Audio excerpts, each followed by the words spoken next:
अल्हम्दुलिल्लाह नहमदुहु व नस्तईनुहु व नस्तगफिरुहु व नु'मिनु बिही व नतवक्कलु अलैहि व नऊज़ु बिल्लाहि मिन शुरूरि अनफुसिना व मिन सय्यिआति आमालिना मन यहदिहिल्लाहु फला मुज़िल्ल लहु व मन युज़लिलहु फला हादिय लहु व नशहदु अन्ना सय्यदना व सनदना व हबीबना व मौलाना मुहम्मदन अब्दुहु व रसूलुहु सल्लल्लाहु तआला अला खैर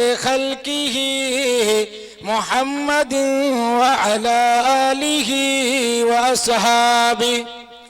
अस्हाबिही व बारक व सल्लम तस्लीमन कसीरन कसीरा अम्मा बादु फ़अऊज़ु बिल्लाहि मिनश शैतानिर रजीम बिस्मिल्लाहिर रहमानिर रहीम अलिफ लाम मीम ज़ालिकल किताबु ला रैब फ़ीहि हुदल लिलमुत्तक़ीन वक़ाल अन्नबिय्यु सल्लल्लाहु तआला अलैहि वसल्लम तलबुल इल्म फ़रीज़तुन अला कुल्लि मुस्लिमिन व मुस्लिमा वक़ाल अन्नबिय्यु सल्लल्लाहु तआला अलैहि वसल्लम ला युमिनु अहदुकुम हत्ता अकूना हब्बा इलैहि मिन वालिदिही व वलदिही वन्नासि अजमाइन औ कमा क़ाल अलैहि सलातु वस्सलाम। दुरूद शरीफ पढ़िए। अल्लाहुम्मा सल्लि अला मुहम्मद व अला आलि मुहम्मद कमा सल्लैता अला इब्राहीम व अला आलि इब्राहीम इन्नका हमीदुम मजीद। अल्लाहुम्मा बारिक अला मुहम्मद व अला आलि मुहम्मद कमा बारकता अला इब्राहीम व अला आलि इब्राहीम इन्नका हमीदुम मजीद। दो गज ज़मीं का टुकड़ा, दो गज ज़मीं का टुकड़ा, छोटा सा तेरा घर है, छोटा सा तेरा घर है।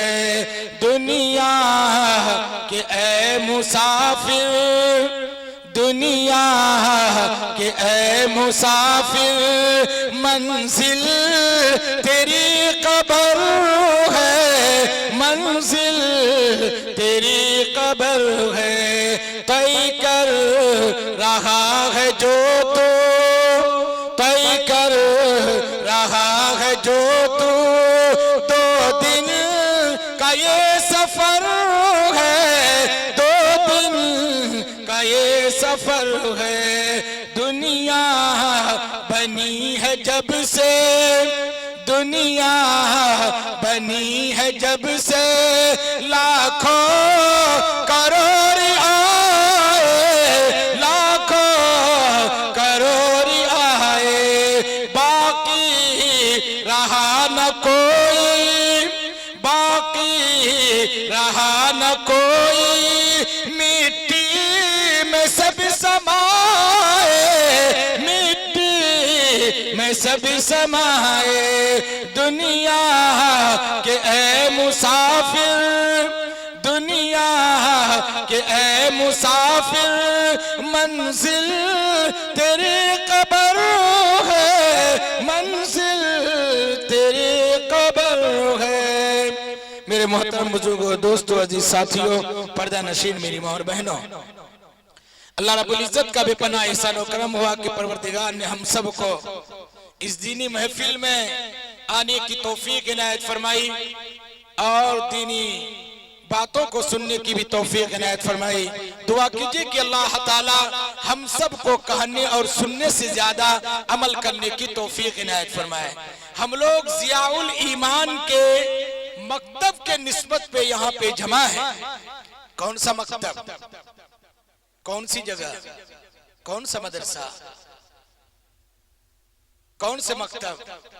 वो मकतब जिसमें हुफ्फाज, उलमा, कुर्रा पैदा होते और वो हुफ्फाज, वो उलमा, वो कुर्रा उन तमाम बच्चों को जिनके ज़हन बिल्कुल साफ और शफाफ हुआ करते, जिनके ज़हन में कोई दूसरी बात नहीं होती, वो उनके ज़हनों के अंदर अल्लाह की किबरियाई की बात और जनाबे रसूलुल्लाह सल्लल्लाहु अलैहि वसल्लम के उन अनमोल मोतियों को पिरोना चाहता है। जो ज़हन बिल्कुल साफ और शफाफ हुआ करता है। मेरे भाइयों, मेरे बुजुर्गों, आप समझते हैं कि हम कौन से मकतब के निस्बत पे आए हुए हैं? कौन से मकतब के निस्बत पे आए हुए हैं? जिस मकतब में जो ही बच्चा आता है, लिहाजा उनको सबसे पहले कौन चीज की तालीम दी जाती है, उनको सबसे पहले क्या सिखाया जाता है?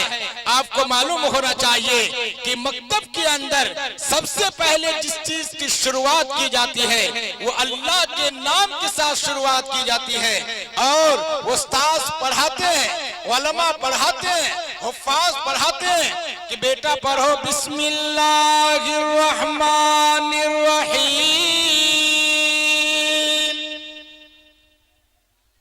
छोटा बच्चा तुतलाती हुई जबान से पढ़ता है बिस्मिल्लाहिर रहमानिर रहीम। मैं शुरू करता हूँ उस परवरदिगार के नाम से जो बहुत बड़ा मेहरबान, निहायत रहम वाला है। मासूम बच्चा रब्बे कायनात को रहमान का के पुकारता है, रहीम का करके पुकारता है, गफ्फार का के पुकारता है, सत्तार का के पुकारता है। लिहाजा उसकी जबान में सबसे पहले रहमान का लफ्ज निकलता है, रहीम का लफ्ज निकलता है।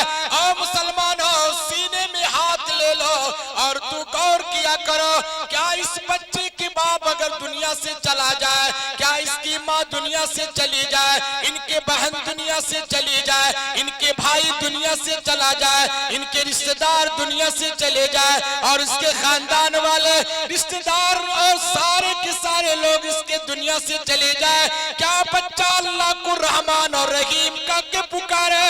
क्या रब्बे कायनात उसके माँ बाप को अज़ाब देगा कि नहीं देगा?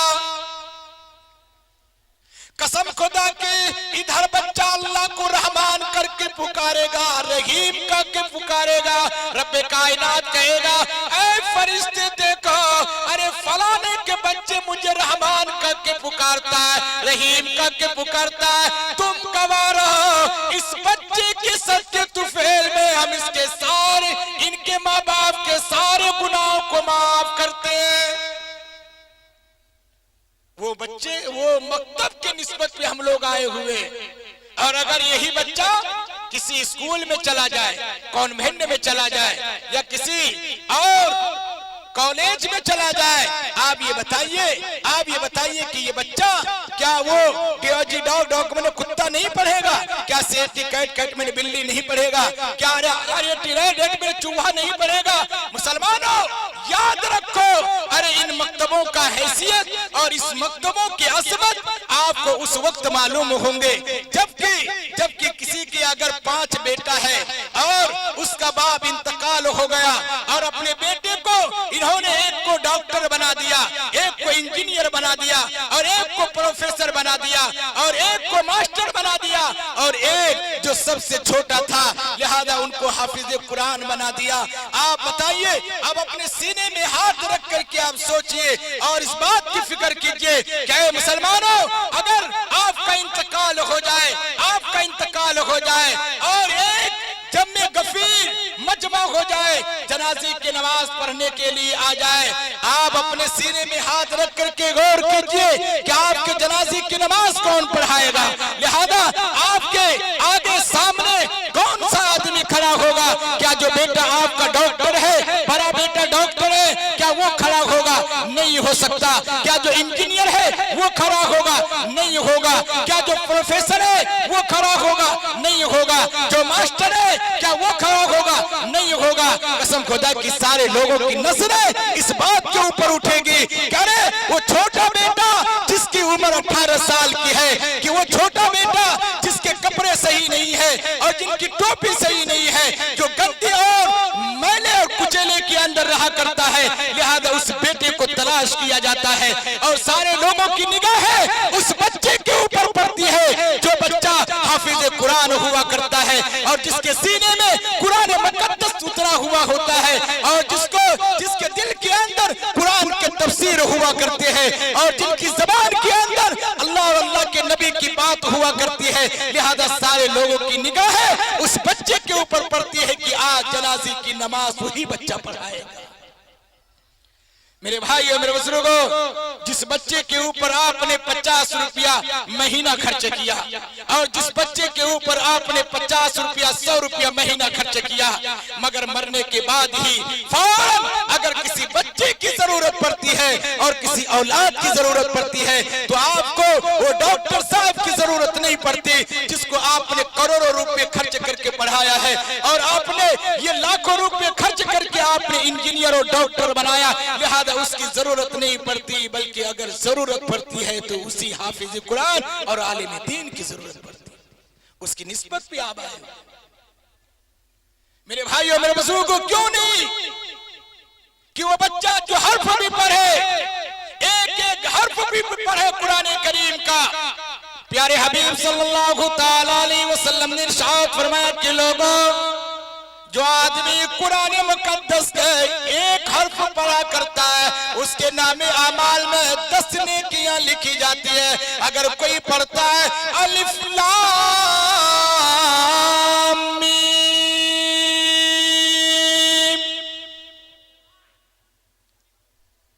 3 हर्फ पढ़ता है, एक रिवायत के मुताबिक 30 नेकियां मिलती। अलिफ एक हर्फ है, लाम एक हर्फ है, मीम एक हर्फ है, 30 नेकियां मिला करती है। मगर एक रिवायत के मुताबिक 90 नेकियां मिला करती है। क्यों? इसलिए कि अलिफ लिखने में 3 हर्फ आता है, लाम लिखने में 3 हर्फ आता है, मीम लिखने में 3 हर्फ आता है।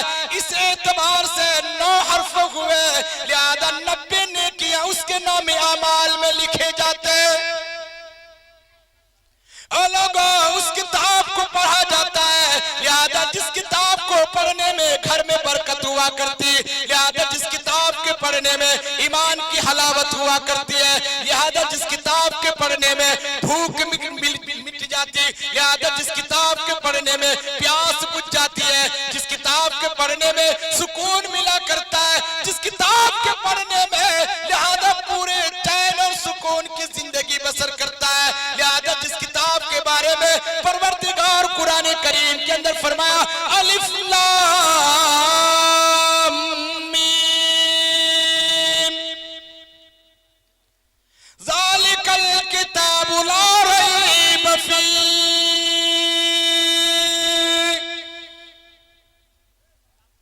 इस किताब के अंदर जर्रा बराबर शक व शुबे की गुंजाइश नहीं। कोई आदमी शक की निगाह से भी नहीं देख सकता। लिहाजा इस किताब के अंदर जर्रा बराबर भी कजी नहीं। इस किताब के अंदर जर्रा बराबर शक व शुबे की गुंजाइश नहीं।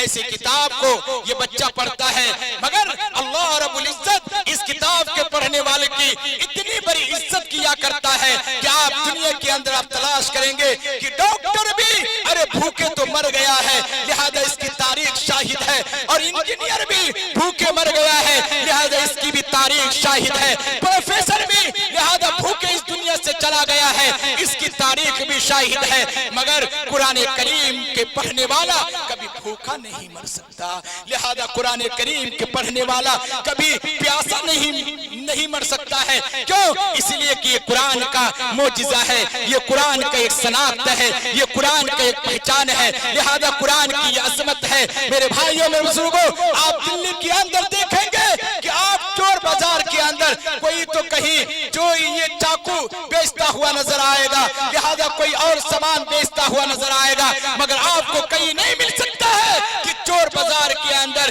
किसी मौलवी साहब की टोपी भी पुरानी बिकती हुई नजर आ रही होगी। नहीं, अल्लाह रब्बुल इज्जत ने फरमाया कि मेरे बंदे, अरे जिस किताब को तुमने अपने सीने के अंदर लिया है, लिहाजा इस किताब की हिफाजत की जिम्मेदारी मेरी है, लिहाजा नहनु नज़्ज़लना ज़िक्र व इन्ना लहू लहाफ़िज़ून, कि मैं ही इस कुरान को उतारा हूँ, लिहाजा इस कुरान की हिफाजत की जिम्मेदारी मेरी है। ऐ मेरा बंदा, लिहाजा जो आदमी इस कुरान करीम को पढ़ेगा, लिहाजा इसकी भी हिफाजत की जिम्मेदारी मेरी होगी। एक गरीब घर का बच्चा, एक फकीर घर का बच्चा, एक नातमा इंसान, मुहताज इंसान, एक मुहताज का बच्चा हाफिज कुरान बनता है, आलिम दीन बनता है, किसी मस्जिद में इमामत किया करता है। आप उनसे पूछिए क्या रे 10 साल हो गए, क्या आप कभी सिर्फ आलू भात खाए हैं? नहीं खा सकता। क्यों? इसलिए कि एक दिन उसके सामने पुलाव आता है, दूसरे दिन उसके सामने में बिरयानी आती है, और तीसरे दिन उसके सामने में खस्सी का गोश्त आता है, चौथे दिन उसके सामने में मुर्गा का गोश्त आता है, और पांचवें दिन उसके प्लेट में लिहाजा अंडा आया करता है। हर दिन अलग अलग खाने हुआ करते हैं और हर दिन अलग अलग लज्जतें हुआ करती है। ये किसकी बरकत से? इसी कुरान करीम की बरकत से, इसी कुरान करीम की बरकत से। और मेरे भाइयों मेरे बुजुर्गों, अल्लाह रब्बुल इज्जत ने फरमाया क्या है मेरे बंदे, कुरान की हिफाजत की जिम्मेदारी मेरी है, लिहाजा जो भी कुरान करीम को पढ़ेगा उसकी भी हिफाजत की जिम्मेदारी मेरी है, उसकी भी हिफाजत की जिम्मेदारी मेरी है। और अल्लाह रब्बुल इज्जत दुनिया के अंदर भी ऐसे हाफिज कुरान को इज्जत दिया करता। और यही तक नहीं, जब ये हाफिज कुरान कुरान करीम पढ़ने वाला जब कब्र में चला जाता है, मुनकिर नकीर आता है, कुरान एक तरफ कहता है कि मुनकिर नकीर इसे उठाने की जरूरत नहीं, जगाने की जरूरत नहीं। क्यों? इसलिए कि पूरी जिंदगी मुझे ये तिलावत किया है, लिहाजा मेरी तिलावत किया है, लिहाजा इसको उठाने की जरूरत नहीं, इसे सोने दो, इसे आराम करने दो, इसको जगाने की जरूरत नहीं। ये हर सांप और बिच्छू से महफूज है, तमाम के तमाम मूजी जानवर से ये महफूज है, लिहाजा सारी की सारी चीजों से महफूज है। क्यों? इसलिए कि जिंदगी में कुरान करीम की तिलावत किया। मदनी करीम सल्लल्लाहु ताला अलैहि वसल्लम ने इरशाद फरमाया, अल कब्रु रौज़तुम मिन रियाज़िल जन्नह व हुफ़रतुम मिन हुफ़रिल नीरान। कब्र जन्नत की क्यारियों में से क्यारी होगी या जहन्नम के गड्ढों में से गड्ढा होगा। अगर इंसान नेक होगा, अगर इंसान अच्छे अमाल करेगा, अगर इंसान 5 वक्त की नमाज पढ़ेगा, अगर इंसान अजान की आवाज सुन करके मस्जिद में चला जाएगा और फज्र की नमाज पढ़ेगा, जोहर की नमाज पढ़ेगा, असर की नमाज पढ़ेगा, मगरिब की नमाज पढ़ेगा, इशा की नमाज पढ़ेगा, तो यकीनन ये कब्र भी उसके लिए रोशनी बन जाएगी और उसके लिए आराम की चीज बन जाएगी और उसके लिए सुकून की चीज बन जाएगी। और और जन्नत से उनके लिए हवाओं का इंतजाम हो जाएगा। मेरे भाइयों मेरे बुजुर्गों, ये उस वक्त होगा जबकि इंसान दुनिया के अंदर अल्लाह को याद करेगा और जबकि इंसान ये कुरान करीम को तिलावत करेगा और अल्लाह के नबी की बात को पढ़ेगा और काल अल्लाह काल रसूल की बात के ऊपर अमल करेगा, तो यकीनन उसके लिए कब्र भी जन्नत के बाग बन जाएंगे। और जब ये हाफिज कुरान जब वो मैदान महशर में पहुंचेगा, जबकि अव्वलीन से लेकर आखिरीन तक इंसान मौजूद होंगे, आदम अलैहिस्सलाम से लेकर लिहाजा कयामत तक आने वाले तमाम के तमाम इंसान मौजूद होंगे। मेरे भाइयों मेरे बुजुर्गों, उस वक्त अल्लाह ऐलान करेगा, वम्ताजुल यौमा अय्युहल मुजरिमून,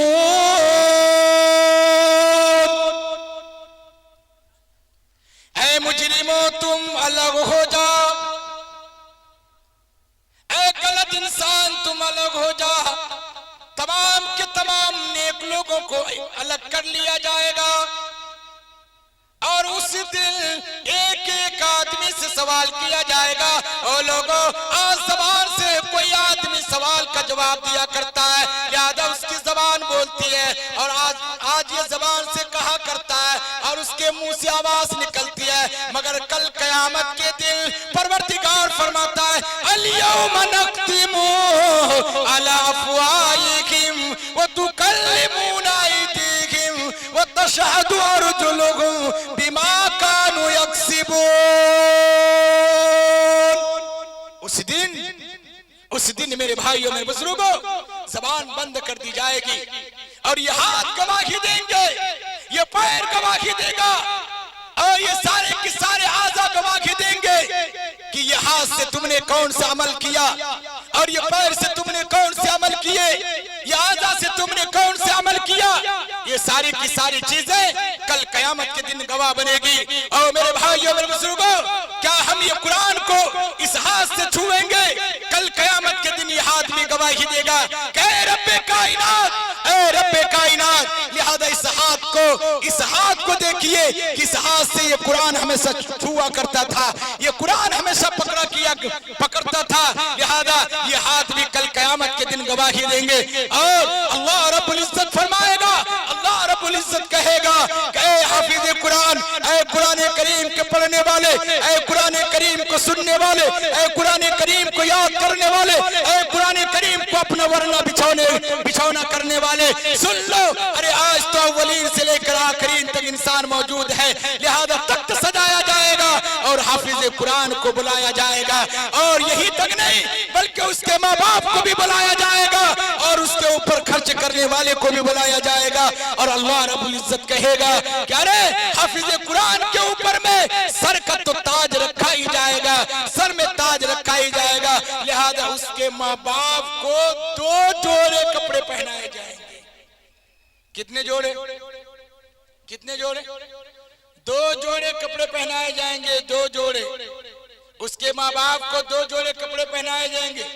जिनका बेटा हाफिज कुरान हो जाए, जिनका भतीजा हाफिज कुरान हो जाए, जिनका भांजा हाफिज कुरान हो जाए और जिनके पैसे से बच्चा हाफिज कुरान हो जाए, लिहाजा हाफिज कुरान को ताज तो पहनाया जाएगा, वहाँ पे पगड़ी तो रखी जाएगी और उनके सरों में लिहाजा ये ताज तो पहनाया जाएगा, मगर उनके माँ बाप को लिहाजा 2 जोड़े कपड़े पहनाए जाएंगे। मेरे भाइयों मेरे बुजुर्गों, लिहाजा उस जोड़े के बारे में मदनी करीम सल्लल्लाहु अलैहि वसल्लम ने इरशाद फरमाया, मदनी करीम सल्लल्लाहु अलैहि वसल्लम ने इरशाद फरमाया कुरान करीम के अंदर, और अलैहिस्सलातु वस्सलाम ने लिहाजा हदीस के अंदर मौजूद है, मन क़रअल कुरान व तअल्लमहु उल्बिस यौमल क़ियामत ताजम मिन नूर ज़ूहु मिस्ल ज़ुई शम्स।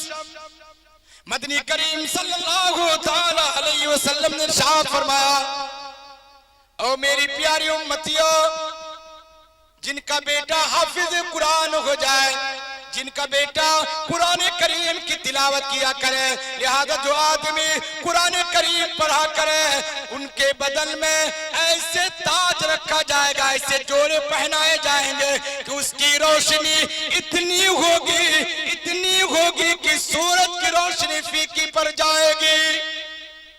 ये कुरान करीम के पढ़ाने वाले की ये नौबत है, कुरान करीम के पढ़ाने वाले की आजमत है, कुरान करीम के मोहब्बत करने वाले की आजमत है। और कुरान करीम के ये हमेशा वरना बिछाने वाले के लिए इनका ये एहतराम है। मेरे भाई और मेरे बुजुर्गों, यही तक नहीं बल्कि जब इंसान जन्नत में चला जाएगा, लिहाजा उस वक्त भी अल्लाह रब्बुल इज्जत कहेगा, और ये कुरान ऐलान करता है, ये कुरान कहता है, ये कुरान कहता है कि ऐ लोगों, कल जन्नत के अंदर भी अल्लाह रब्बुल इज्जत कहेगा कि हाफिज कुरान, तुमने बड़ी मेहनत से कुरान करीम पढ़ा था और तुमने बड़े मेहनत से कुरान करीम को याद किया था, और तुमको दुनिया के अंदर लोग ऊंची निगाह से नहीं देख रहे थे बल्कि नीची निगाह से देखते थे, जिसकी कोई औकात नहीं। अगर किसी का बेटा पायलट बन जाए, किसी का बेटा डॉक्टर बन जाए, किसी का बेटा अगर डीएम बन जाए, किसी का बेटा अगर डीएसपी बन जाए, लिहाजा लोग उनके माँ बाप डीएसपी साहब के बाप और ये डीएम साहब के बाप 50 गांव के आदमी को दावत देगा और 4-5 भैंस ज़बह करके और बकरे ज़बह करके लोगों को खिलाएगा। क्यों? इसलिए कि उसकी असमत उसके दिल के अंदर है। मगर अगर बच्चा हाफिज कुरान हो जाए और बच्चा अगर कुरान करीम पढ़ने वाला हो जाए, आप ये बताइए कि कौन ऐसा बाप है जो कि 2 भैंस ज़बह करके बस्ती वाले को खिलाए। और मेरे भाइयों मेरे बुजुर्गों, चौक चौराहे के अंदर इंसान बैठता है तो ये तस्करा किया करता है कि फलाना का बेटा डीएम बन गया, फलाना का बेटा एसपी बन गया, फलाना का बेटा आईएएस बन गया।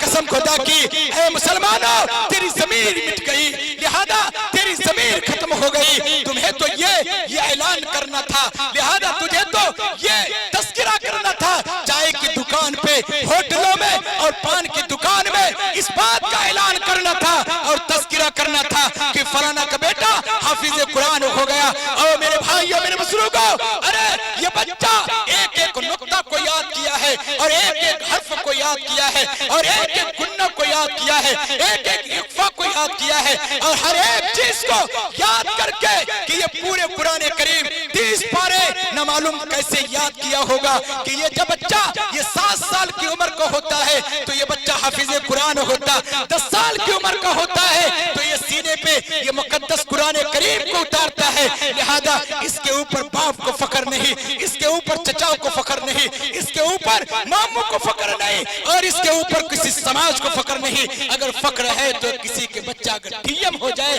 लिहाजा इस बात की फख्र हुआ करती। इसलिए मुसलमानों, अपने बच्चे को हाफिज कुरान बनाइए। मुझे बहुत ज्यादा इस बात की हमको खुशी हुई कि आपके इसी मकतब से, आपके इसी मकतब ज़ियाउल ईमान से एक बच्चा हाफिज कुरान हुआ जिनका नाम इलियास, हाफिज इलियास साहब। इसी मकतब से अल्हम्दुलिल्लाह हाफिज कुरान हुए, इसी मकतब से हाफिज कुरान हुए और शानदार जानदार माशाअल्लाह हाफिज कुरान हुए और बहुत बेहतर हाफिज कुरान हुए। अभी चंद दिन पहले मैं अपने इदारा दारुल सिद्दीक नगर डेंगा चौक में था। अल्हम्दुलिल्लाह मेरे इदारे के अंदर भी 500 बच्चे रहते हैं, 300 लड़कियां रहा करती है, 200 लड़के रहा करते हैं, 500 बच्चे अल्हम्दुलिल्लाह हॉस्टल के अंदर रहते हैं। तो एक आदमी आया, तो वो किसी काम से आया था किसी बच्चे को लेकर के, तो वो बोले कि मुफ्ती साहब, अररिया में एक हाफिज गुफरान साहब थे और वो एक मकतब चला रहे हैं और उस मकतब को बना रहे हैं, तो उनका जब इरादा हुआ कि हम इसको पुख्ता बनाएंगे तो हम लोगों से भी ताउन लिया और हमने अल्हम्दुलिल्लाह अच्छी खासी मैंने ताउन किया और वो मकतब बनाया और वो इस दुनिया से चले गए। तो हम उनको नहीं जान रहे थे, हम ये बात सुने वहीं पे और वहीं पे हम दुआ कर दी और हम भूल गए। जब यहाँ पे आए तो पता चला कि यही मकतब के वो बानी थे, जनाब हाफिज गुफरान साहब, और बहुत अच्छे इंसान थे और बहुत अच्छे हाफिज कुरान थे और बहुत अच्छे अखलाक उनके थे। दुआ करें कि अल्लाह ताला उनके दर्जात को बुलंद फरमाए, अल्लाह जन्नतुल फिरदौस में आला से आला मकाम अता फरमाए। अल्लाह उनके वारिसीन को सब्र जमील अता फरमाए। और एक ऐसे अनोखी चीज करके गए, एक मकतब को कायम करके गए, एक मदरसा को कायम करके गए और पुख्ता बना करके गए हैं ताकि कयामत तक ये मकतब चले।